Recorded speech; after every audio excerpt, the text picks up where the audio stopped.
ایک دفعہ حضرت محمد صلی اللہ علیہ وآلہ وسلم صحابہ کرام کے ساتھ بیٹھے تھے۔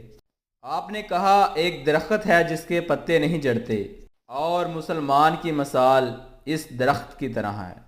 آپ صلی اللہ علیہ وآلہ وسلم نے صحابہ سے کہا، بتاؤ وہ کون سا درخت ہے؟ تو تمام صحابہ کرام سوچنے لگے۔ عبداللہ رضی اللہ تعالی عنہ نے کہا کہ میرے دل میں آیا وہ کھجور کا درخت ہے، لیکن اپنی کم سنی کی وجہ سے میں کہا نہیں، بول نہ پایا۔